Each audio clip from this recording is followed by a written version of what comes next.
While dinosaurs thundered across the land, a parallel dynasty of monsters ruled the oceans for 180 million years. They were not dinosaurs.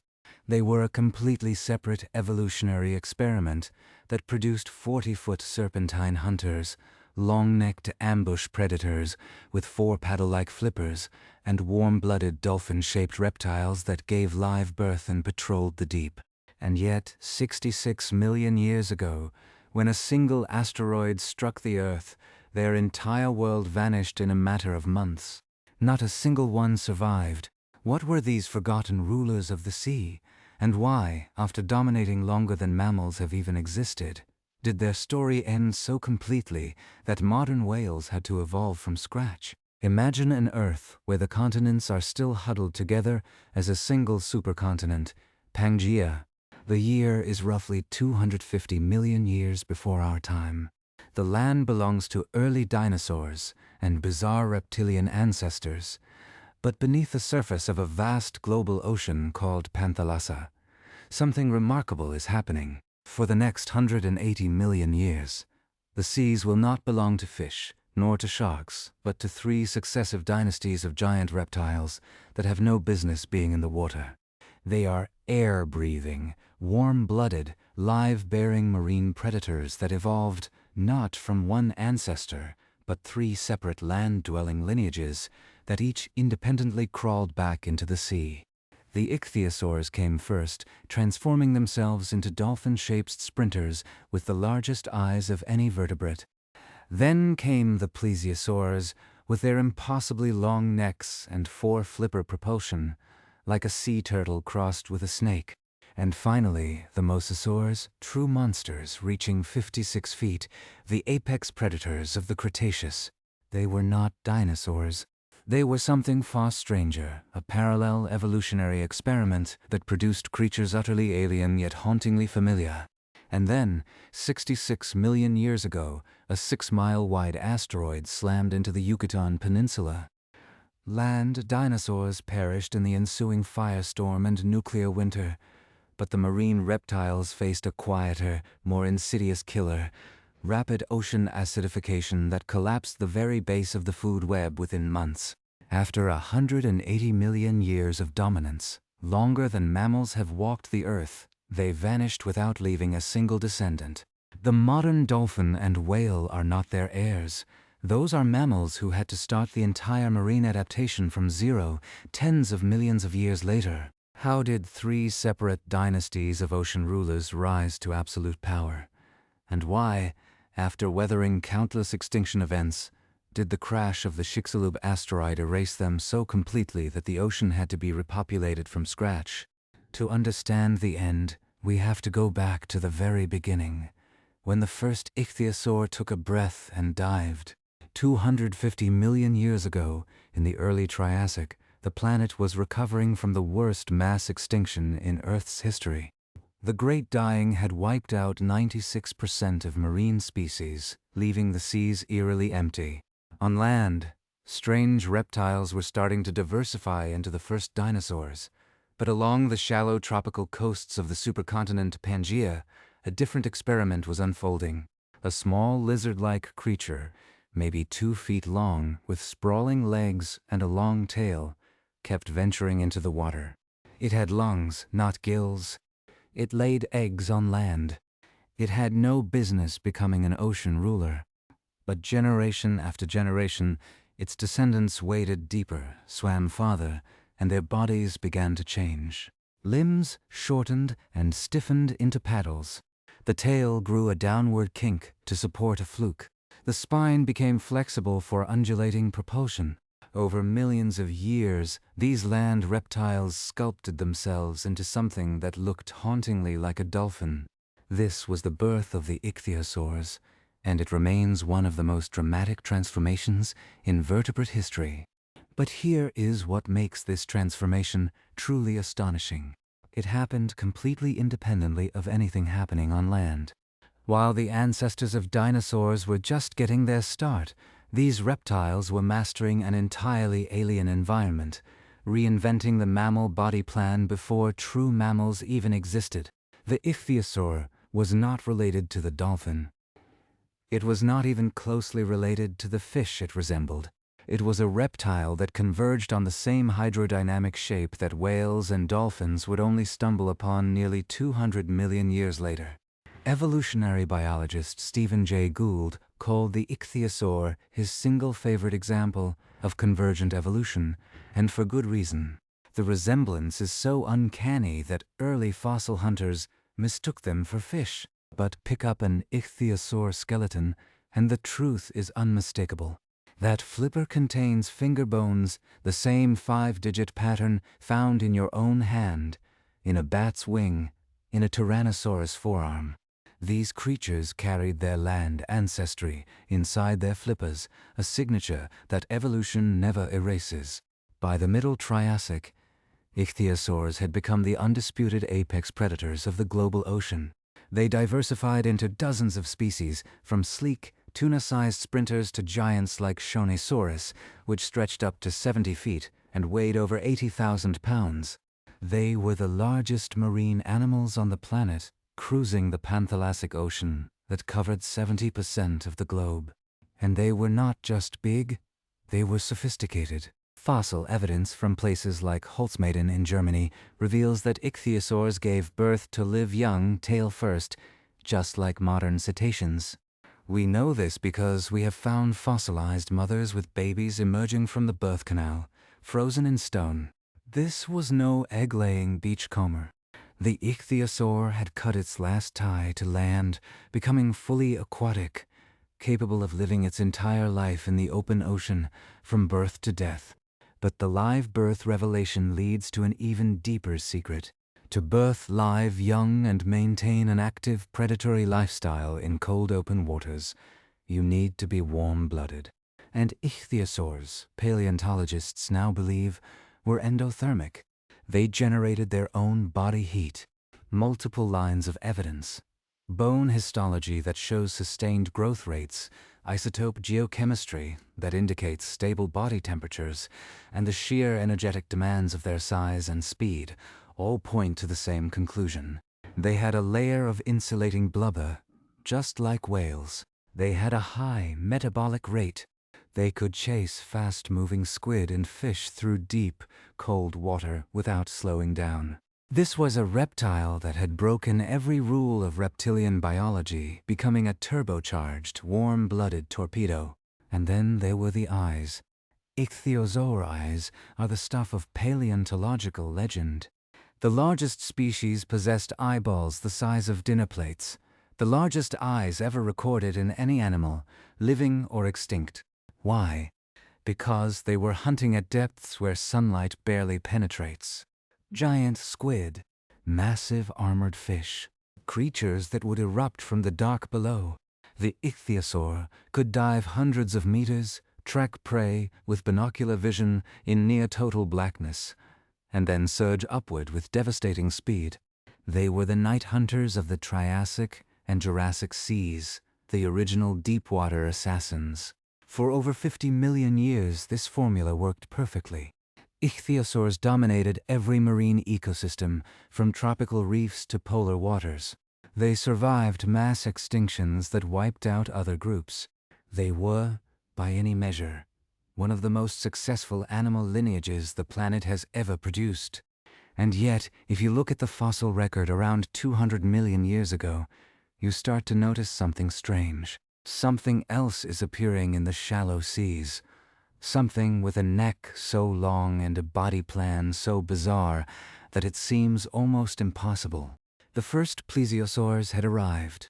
They were not competing for the ichthyosaur's niche, not yet. They filled a different role, slow cruising ambush hunters that used their long necks to reach into schools of fish before their own body came into view. But the oceans were changing, and the ichthyosaurs were about to learn a brutal lesson in evolutionary economics.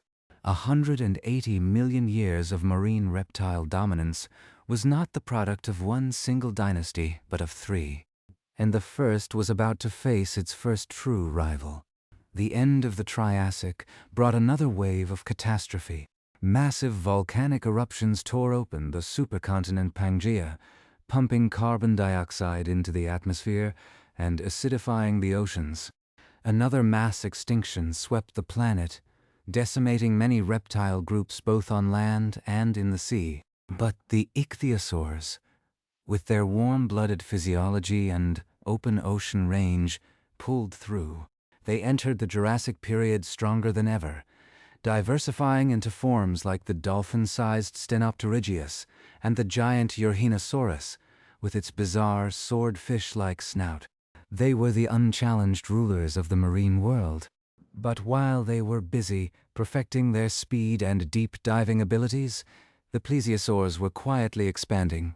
They were not as fast, not as sleek, but they had something the ichthyosaurs lacked, a design that was versatile enough to exploit a completely different hunting strategy. And as the Jurassic progressed, that strategy would prove devastatingly effective.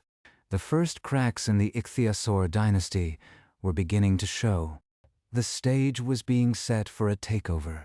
The second dynasty was about to rise, and it would push the ocean's original rulers to the brink.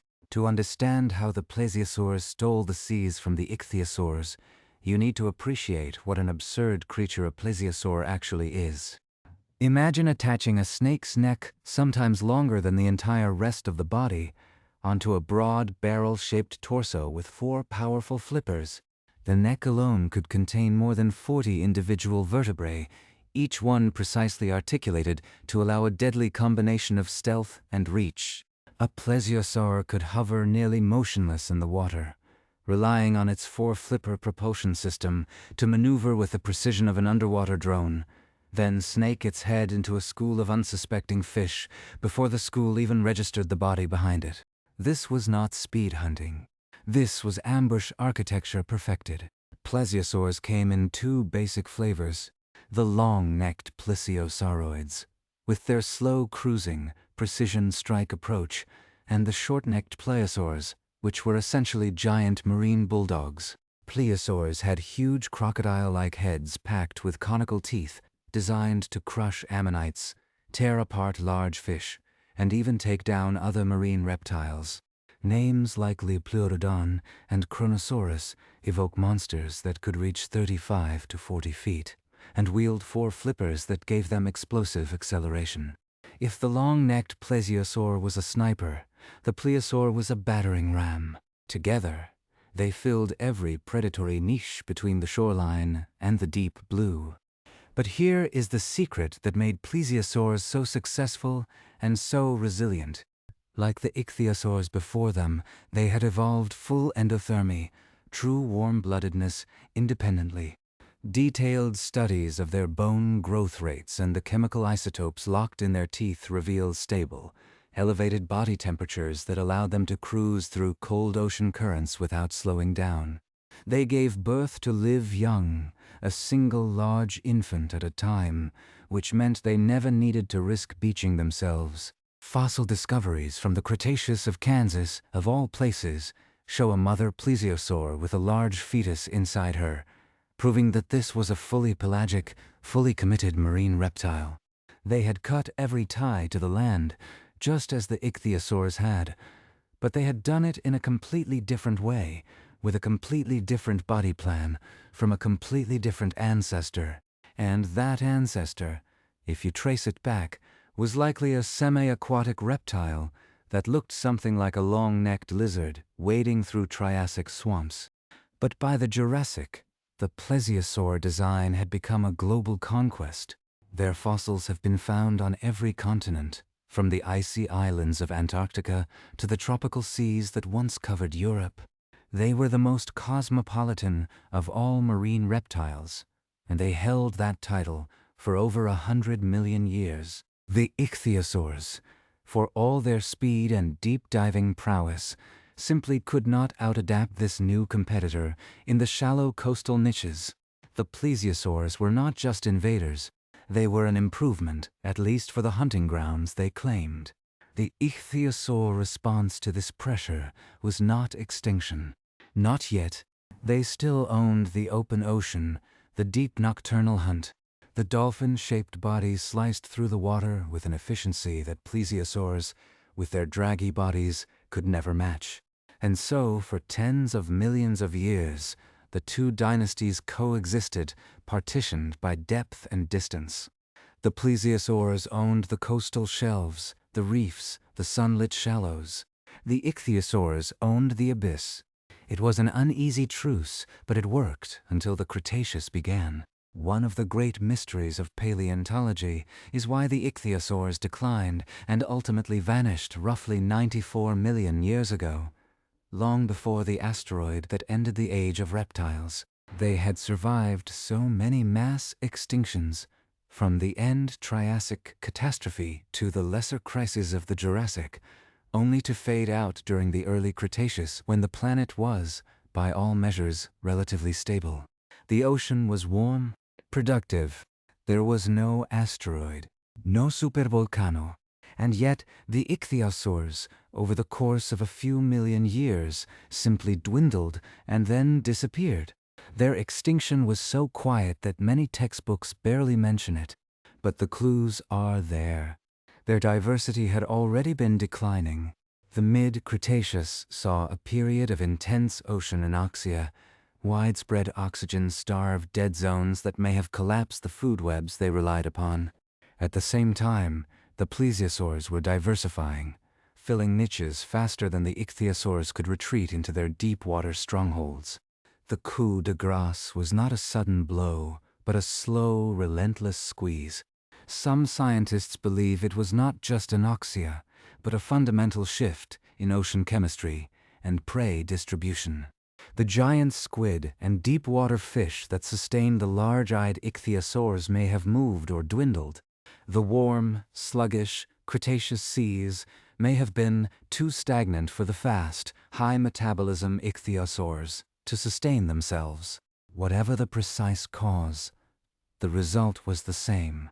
After dominating the oceans for over 150 million years, the ichthyosaurs were gone.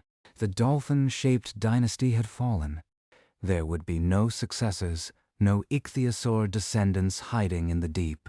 The experiment was over, and into that vacancy, the plesiosaurs expanded their rule. But the plesiosaurs were no longer the only game in town. In the shadows of the Middle Cretaceous, along the coastlines of what is now the Mediterranean and the Middle East, a small, unassuming creature was about to inherit the seas. It was a monitor-like lizard, no more than 3 feet long, with a long tail and a flickering tongue that tasted the air. It belonged to a group called the Varanoids, the same group that includes modern Komodo dragons and goannas. And for reasons we are only beginning to understand, around 100 million years ago, this terrestrial lizard started slipping into the shallow lagoons to hunt fish. The first mosasaurs had arrived, and they were about to launch the most explosive radiation of marine predators the planet has ever seen.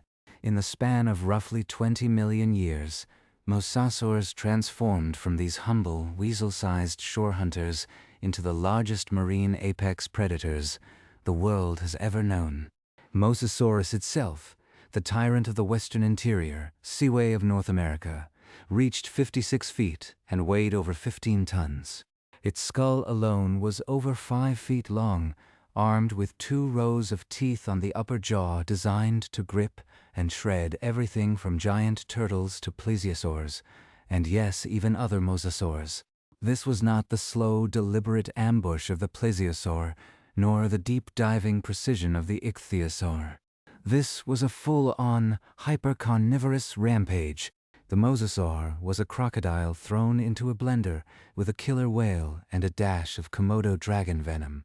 And that venom may not be an exaggeration. Recent studies of mosasaur jaw anatomy suggest they had a second set of teeth on the roof of the mouth, and some paleontologists have speculated they possessed venom glands, though the evidence is hotly debated. What is certain is that their jaws were hinged with an intramandibular joint that allowed the lower jaw to flex outward and swallow prey far larger than their head. They could gulp down a small plesiosaur whole. They could rip chunks from a fleeing ammonite the size of a truck tire. The mosasaurs were not just a new dynasty. They were an arms race with teeth. Their rise was so rapid that it effectively wiped out the competition. The large pliosaurs, the short-necked plesiosaur behemoths that had reigned for millions of years, were gone within a few million years of the mosasaurs' arrival. The long-necked plesiosaurs retreated into smaller, more elusive forms. The seas of the late Cretaceous belonged to the mosasaurs. Tylosaurus, with its long, bony snout that might have been used for ramming. Prognathodon, with its crushing teeth specialized for shelled prey like ammonites and sea turtles. Globidins, with rounded, knob-like teeth that cracked the hard shells of shellfish like a giant nutcracker. The mosasaur family tree diversified with ferocious speed, filling every large predator niche in the global ocean. But here is the twist that recontextualizes everything we thought we knew. The mosasaurs, like the ichthyosaurs and plesiosaurs before them, were fully aquatic, gave live birth, and were likely warm-blooded. A mosasaur didn't drag itself onto a beach to lay eggs, risking predation and thermal stress. It birthed its young in the open water, tail first, ready to swim alongside the mother from the moment of birth. The fossil record of pregnant mosasaurs has been documented from the Niobrara Chalk of Kansas, where entire skeletons of adults have been found with fetal remains arranged within the body cavity. These were not reptiles clinging to the shore. They were the ultimate oceanic reptiles. They had perfected the formula the ichthyosaurs pioneered and then dialed it up to 11. And yet this very perfection concealed a fatal flaw. The mosasaur's entire existence was built upon a stable, abundant food web. The western interior seaway alone was a shallow, warm sea teeming with ammonites, squid, giant turtles, flightless diving birds, and other marine reptiles. The mosasaur, at its colossal size, needed an immense amount of calories. Estimates suggest a full-grown mosasaurus may have required hundreds of pounds of food per day just to maintain itself. That meant it was entirely dependent on the stability of the food chain from the bottom up. The smallest disruption at the base, a collapse of plankton, a shift in ocean chemistry, and the entire pyramid would topple. The mosasaur was the very definition of an apex predator, sitting at the top of a precarious tower, perfectly adapted to a world that was about to be erased. The Cretaceous seas were a roaring machine of life. Ammonites swirled in spiral shells. Giant clams called inoceramids littered the seafloor. Plesiosaurs still patrolled the deep. Sharks and giant predatory fish like Xiphactinus, which could swallow a man whole, roamed beneath the waves. But the mosasaurs stood above them all. They had achieved total dominance. The ichthyosaurs were a distant memory. The plesiosaurs were reduced to relics. The ocean was a reptile ocean, ruled by a creature that had climbed out of the mud only to return with a vengeance. If you had stood on the shore of the North American continent 67 million years ago and watched the water, you might have seen a dark shape, larger than a sperm whale roll beneath the surface, exhaling a blast of air before sounding deep in pursuit of prey. It would have looked invincible. It would have looked eternal. And that is when something impossible happened, something so devastating, so sudden, that even the mighty mosasaur, the product of 180 million years of evolutionary trial and error, could not withstand it. Because on a day like any other, a flash of light brighter than the sun appeared on the horizon. An asteroid 6 miles in diameter, traveling at 40,000 miles per hour, was about to punch a hole through the sky and end everything. The marine reptiles didn't know it yet, but the countdown to their collective extinction had begun, and it would take only months to undo what had taken 180 million years to build. The asteroid hit at an angle of roughly 60 degrees, excavating a crater over 100 miles wide in a matter of minutes. The thermal pulse ignited forests across North America and South America. An earthquake that would have registered beyond anything on the Richter scale shuddered through the planet's crust.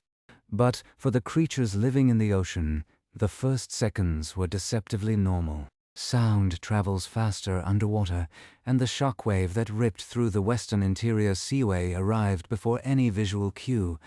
a wall of pressure that would have stunned fish and burst the internal organs of anything too close to the surface. Plesiosaurs, with their sensitive hearing adapted for underwater hunting, may have felt the pulse as a sudden, disorienting agony. Mosasaurs, cruising with their jaws slightly agape, would have been thrown off course by the sheer force of the displaced water. It was, by any measure, the loudest noise the Earth had produced in billions of years. And it was only the opening note. Minutes after impact, the ejecta began to fall back. A rain of molten rock and glass droplets, tektites, began to pepper the entire hemisphere. These glowing particles heated the atmosphere as they fell, creating a planetary-scale broiler that raised air temperatures to hundreds of degrees in some regions. The very sky became an oven. For a marine reptile surfacing to breathe, the air would have been scorching, toxic, filled with vaporized rock and sulfur. The mosasaur that broke the surface for a gulp of oxygen would have immediately dived again, driven not by choice, but by the searing pain above. But even the deep could not protect them from what was coming.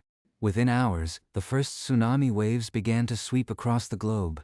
The initial megatsunami, over 1,000 feet high, radiated from the impact site in the Gulf of Mexico, scouring the shallow carbonate platforms and drowning coastlines thousands of miles away. The western interior, seaway, connected to the Gulf by a narrow strait, funneled this surge northward, churning the normally placid sea into a violent, debris-filled slurry. Entire schools of fish were thrown onto shores. Ammonites, delicate and buoyant, were crushed against rocks. Marine reptiles that had survived the initial blast now faced a turbulent hellscape where the very medium they lived in had turned against them. Plesiosaurs, with their fragile necks, were especially vulnerable to the debris-laden currents that could snap vertebrae and leave them paralyzed and sinking. The mosasaurs, more robust, could better withstand the chaos, but their world was collapsing faster than their bodies. But the tsunami, as catastrophic as it was not the primary killer. It passed. The real horror, the mechanism that would systematically dismantle the entire marine ecosystem, was only beginning to manifest. The asteroid did not just punch a hole in the Earth. It vaporized an enormous volume of sulfur-rich rock from the Yucatan limestone platform. That vaporized sulfur, mixed with water and oxygen in the atmosphere, created a thick global layer of sulfate aerosols that reflected sunlight back into space. Within days, the planet was plunged into an impact winter. Light at the surface dropped by 90%. Photosynthesis in the ocean's surface waters, the very foundation of the marine food web, ground to a halt. The phytoplankton, tiny floating plants that convert sunlight into energy, began to die. And with them, the entire pyramid that supported the marine reptiles began to crumble. For a mosasaur, the immediate problem was not temperature. As a likely endotherm, it could generate body heat. It was not the darkness itself. The large eyes it inherited from its monitor-like ancestors were already adapted for low light. The problem was starvation. The mosasaur was a hyper-carnivore that required an immense caloric intake each day, and its prey was vanishing. The ammonites, a staple for many mosasaurs, were filter feeders dependent on phytoplankton. As the surface waters went dark, the ammonites starved. The giant fish, like Xiphactinus, relied on smaller fish that relied on zooplankton that relied on phytoplankton. The chain was unbroken, and every link was snapping at once. The plesiosaurs, which patrolled for fish and small squid, saw their hunting grounds empty. The remaining ichthyosaurs, if any had held on until the very end, faced the same invisible wall of famine. The ocean, once a roaring machine of life, was becoming a desert, and then came the acid. The asteroid impact vaporized not only sulfur, but also massive quantities of limestone, calcium carbonate, which combined with atmospheric water to produce carbonic acid. At the same time, massive pulses of carbon dioxide from the vaporized target rock and from the instantaneous wildfires that consumed entire continents entered the atmosphere. All of this dissolved into the surface ocean, dropping the pH dramatically and rapidly. This is ocean acidification, and it is the quietest, most relentless killer in Earth's history. Modern studies of the Cretaceous-Paleogene boundary show that the acidification happened within months to years, not centuries. It was a geologically instantaneous poisoning of the global sea, and it struck at the organisms that built shells and hard parts from calcium carbonate, the planktonic foraminifera, the tiny floating snails called pteropods, the larval stages of countless invertebrates. These were the unsung foundations of the marine food web. When the acid dissolved their shells, they died, and the secondary consumers, the small fish and squid that fed on them, starved, and the larger fish that fed on them starved, and the mosasaurs at the top starved. But wait, it gets worse. The acidification did not just collapse the food web from the bottom. It also attacked the marine reptiles' own reproductive cycle. Sea turtles, which survived the extinction, bury their eggs on land, buffering their embryos from ocean chemistry. The marine reptiles gave live birth directly into the sea. A developing embryo is acutely sensitive to pH levels. The acidification, combined with the sudden collapse of the plankton that provided the embryos with indirect nutrition, may have made successful birth impossible. Pregnant mosasaurs and plesiosaurs, already weakened by hunger, would have aborted or resorbed their young. The next generation was not just reduced, it was erased. Even if an adult mosasaur could somehow find enough carrion to survive for months, its species could not reproduce in a poisoned cradle. This is the overlooked dimension of the marine reptile extinction. It was not simply that the adults died. It was that the entire reproductive strategy, perfected over 180 million years, became a liability. Land-laying reptiles like turtles and crocodilians could ride out the worst of the acidification by keeping their eggs on shore, even as food became scarce. Marine reptiles, fully committed to the water, had nowhere to go. The very adaptation that had enabled their total dominance, the ability to birth live young and never touch land, sealed their doom. Evolution had backed them into a corner, and the environment was moving the walls inward. Even the animals that might have scraped by on the margins were being systematically erased. The pterosaurs, flying reptiles that patrolled the air and may have fed on small fish, vanished entirely. The marine birds, the toothed divers like Hesperornis, disappeared. The ammonites, after 300 million years of evolutionary success, were wiped out to the last species. What remained in the ocean after the initial months was a wasteland. The water was clear and acidified, with very little swimming in it. The seafloor, once crawling with clams and sea urchins, was littered with dead shells. The whale-sized mosasaurs, the plesiosaurs, the last of the ichthyosaurs, were all gone. Not a single marine reptile fossil is known from above the KPG boundary, not one fragment, not one tooth. They did not linger. They did not dwindle over 1 million years. They were annihilated. One of the most heartbreaking finds in paleontology comes from the boundary layer in various marine sediments. Below the layer, mosasaur teeth are abundant, serrated, curved, large as bananas. Above the layer, there is nothing but silence. Sometimes the layer itself contains a sprinkling of shocked quartz and iridium, the fingerprints of the asteroid. And in that thin layer, all the stories end. The shallow seas that had echoed with the echolocating clicks and the splash of 15-ton bodies were now empty, quiet but for the sound of rain on the surface and the slow settling of dust. The ichthyosaur's giant eye, evolved to see in the dark of the deep, never saw this darkness coming. The plesiosaur's elegant neck, capable of snaking through water with surgical precision, was of no use in finding prey that no longer existed. The mosasaur's rows of teeth, the ultimate crushing and slicing weapon, found no flesh to bite. They all died, and with them died an entire world. But the ocean, in its emptiness, carried the memory of what had been lost. The fish, the sharks, the turtles, the crocodiles, they survived, though many lineages were pruned. The survivors were small, adaptable, generalists. The niches, once occupied by giants, lay vacant. For millions of years, there was no large predator in the open ocean. A dragonfly could have skimmed the waves without fear of being snatched from below. The biggest animals were sea turtles and modest-sized sharks. The throne of the marine apex predator was empty, waiting. The question was not whether something would claim it, but what? And when the answer began to emerge, it came from a direction no one would have predicted.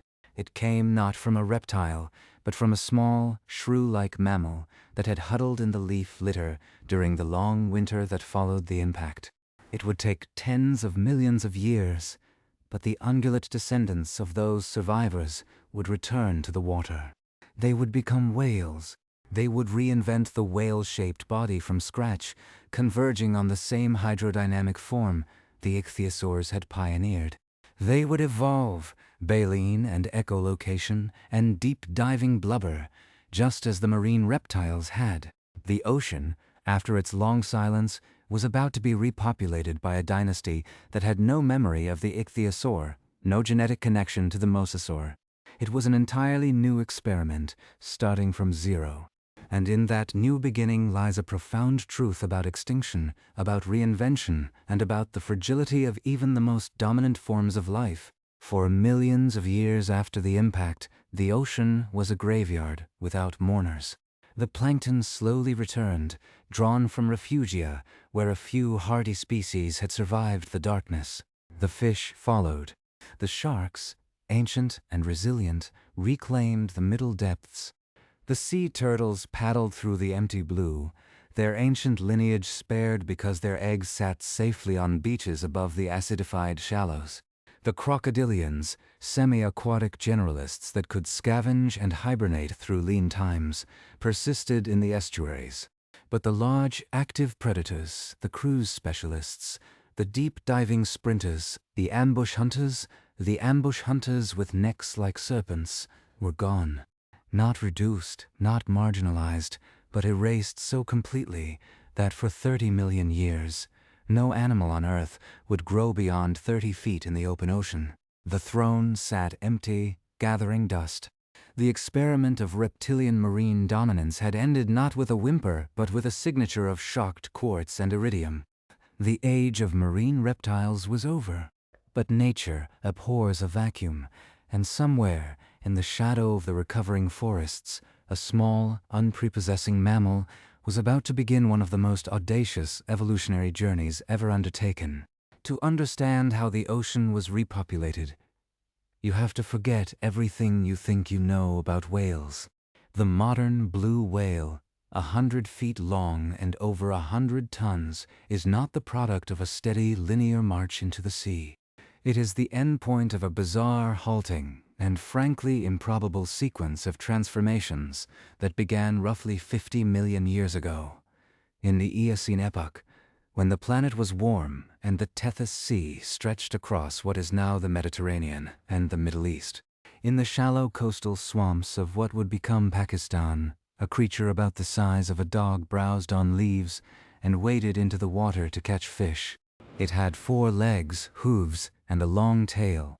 It was called Pakasitus, and it was the earliest known ancestor of the whales. Pakasitus looked nothing like a dolphin. It resembled a wolf crossed with a deer, and for decades after its discovery, paleontologists argued about whether it was even related to whales. But the bones do not lie. The skull of Pakasitus contains a thickened, involucrum-like ear bone, a signature feature shared only with modern cetaceans and their extinct relatives. This structure, designed for hearing underwater, was a clue that Pakasitus was already spending significant time in the water.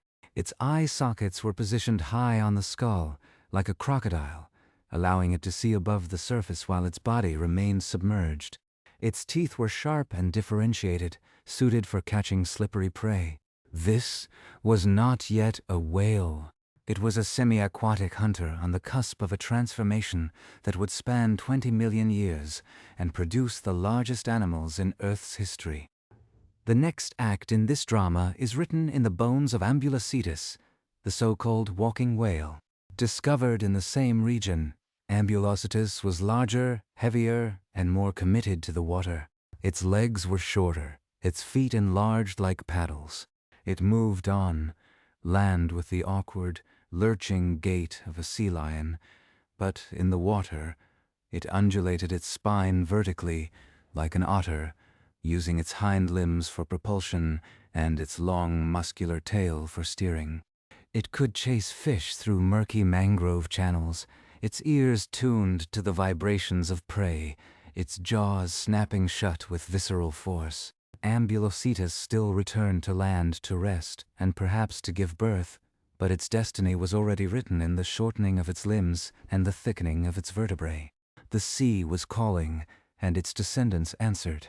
By the Middle Eocene, the protocetids had spread across the globe. Forms like Rhodhocetus and Myocetus were sleek, sea lion-sized swimmers with flexible spines and hind limbs that were becoming increasingly vestigial. Rhodotes still had hands and feet with small hooves, a testament to its ungulate heritage, but its pelvis was already beginning to disconnect from its spine, a prerequisite for the powerful tail-driven swimming of modern whales. Myocetus, meaning mother whale, was found with a near-term fetus positioned head down for a tail-first birth, a hallmark of fully aquatic mammals that cannot afford to have their young drown during delivery. This was a profound shift. The reptile marine dynasties had given live birth underwater, but they had done it through a different mechanism, a simple egg retention that hatched internally.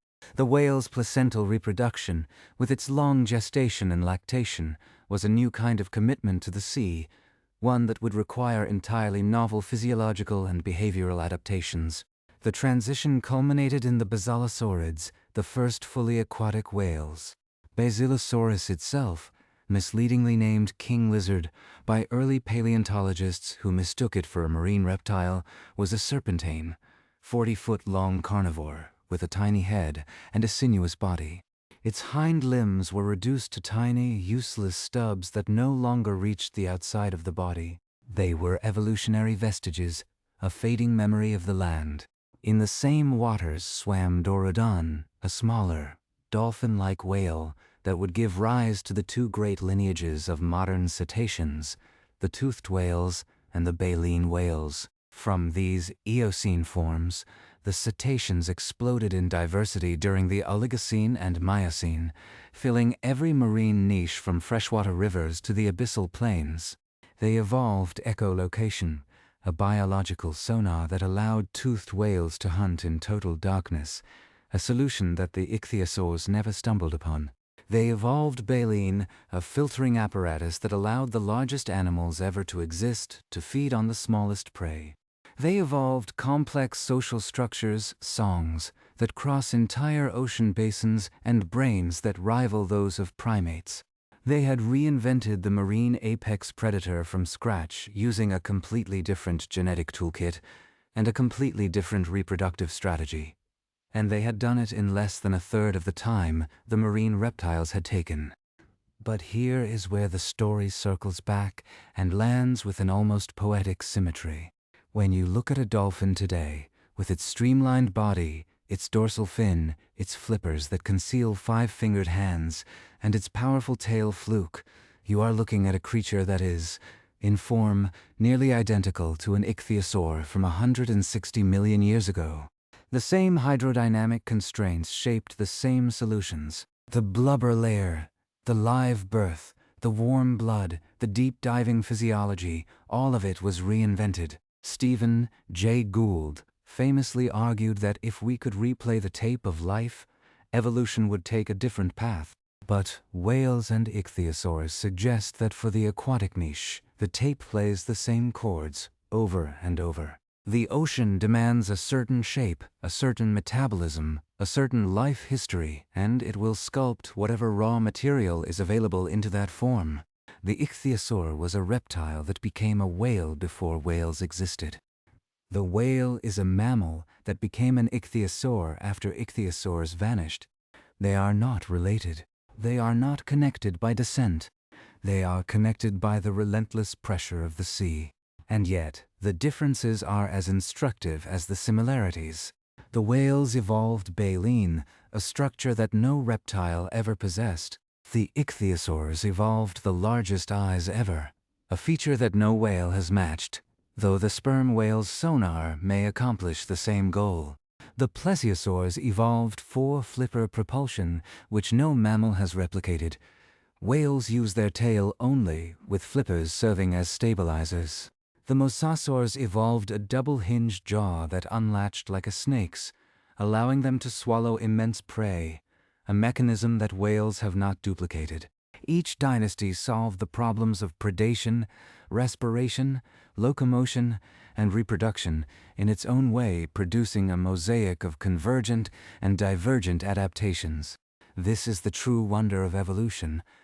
Not that it produces the same answer every time, but that it produces a chorus of answers, some harmonizing, some clashing, all beautiful in their own right. And the most surprising detail, the one that lingers long after the facts have settled, is that we walk among the ghosts of these ancient leviathans without ever knowing it. The fossils of ichthyosaurs are now found in the mountains of Switzerland and the quarries of Germany, places that were once tropical seafloors but have been lifted thousands of feet by the slow collision of continents.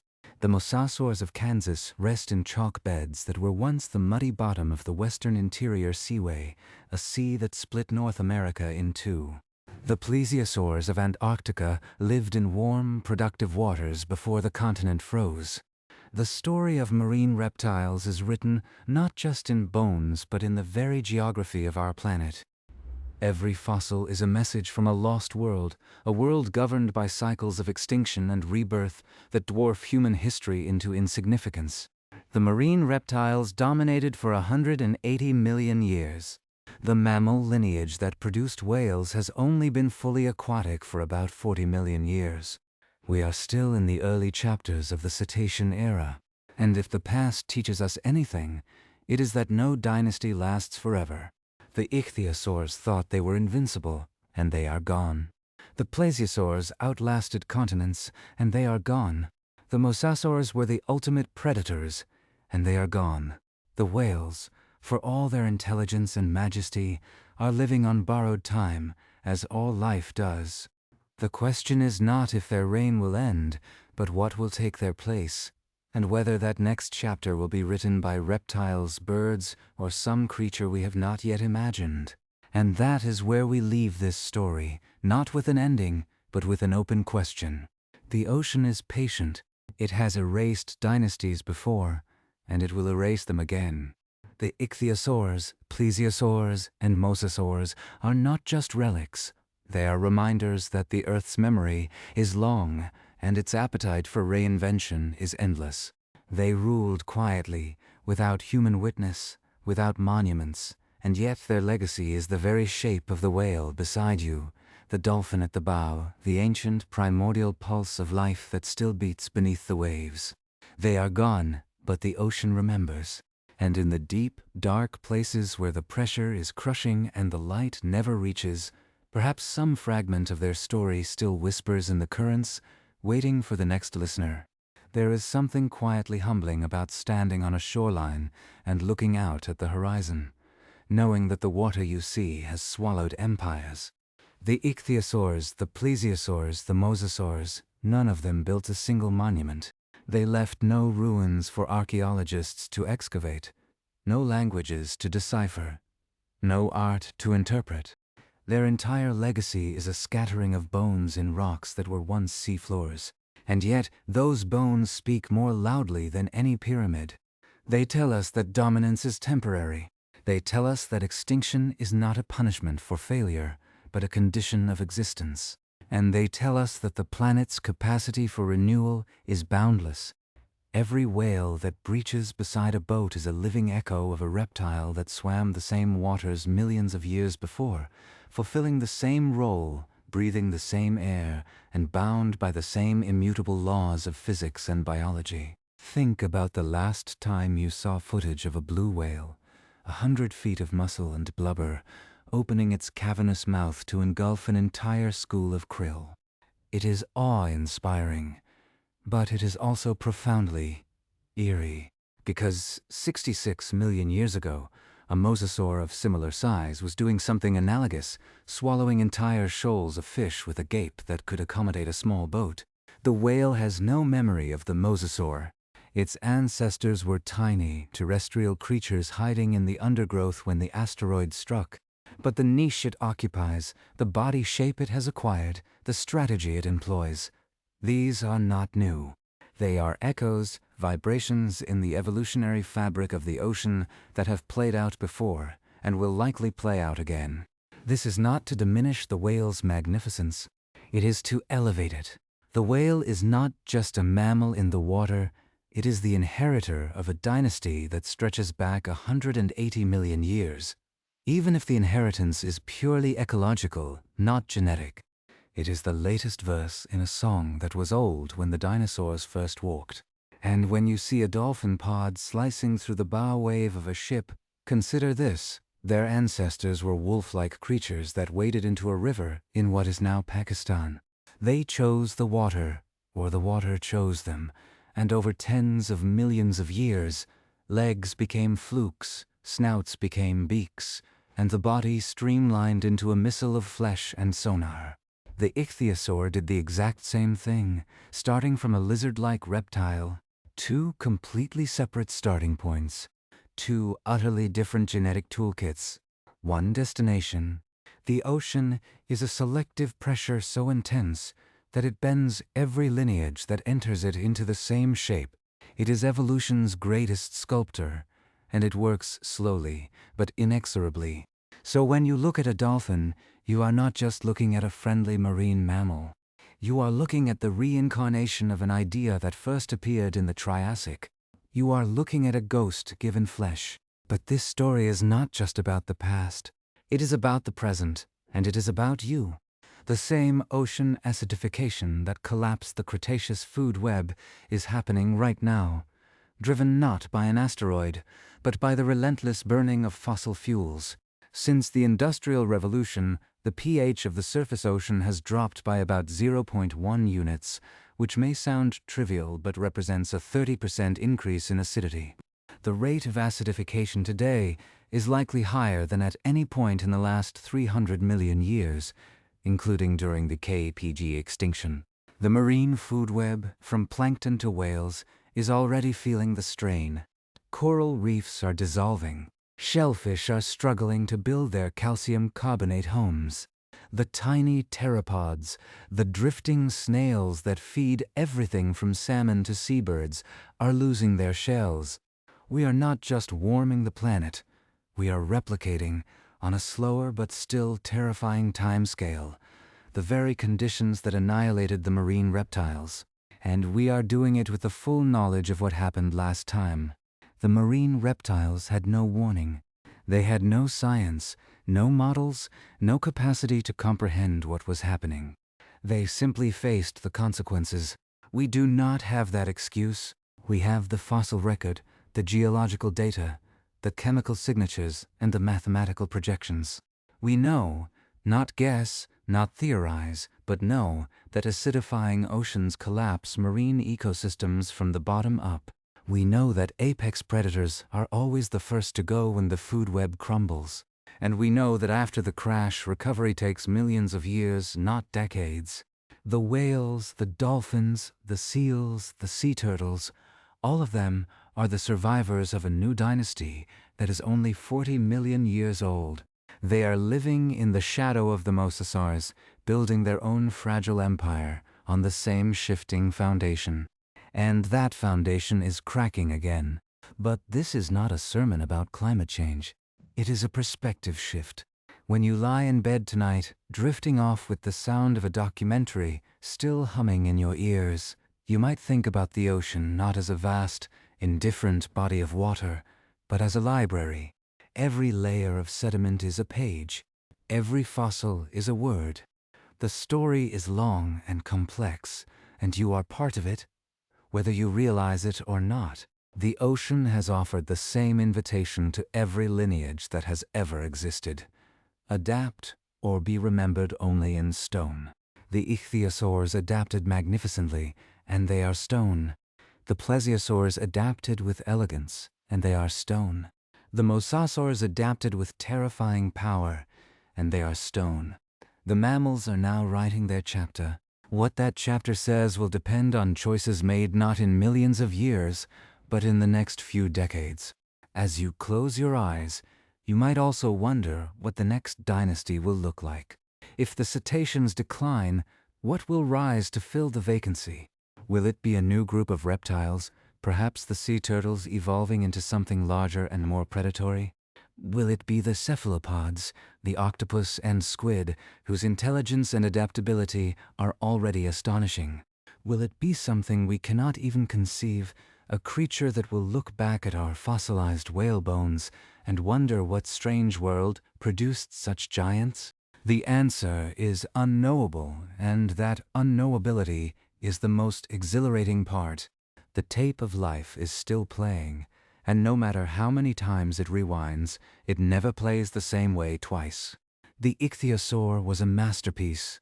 The plesiosaur was a marvel. The mosasaur was a force of nature. But they were not the final word. There is no final word. There is only the next word waiting to be spoken. If you've enjoyed drifting through these ancient waters with us tonight, we'd be grateful if you'd consider subscribing.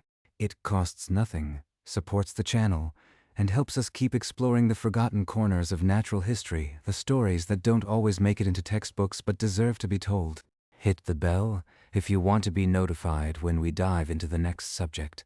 And if you are still awake, drop a comment below telling us where in the world you are listening from and which of these marine dynasties you find the most haunting.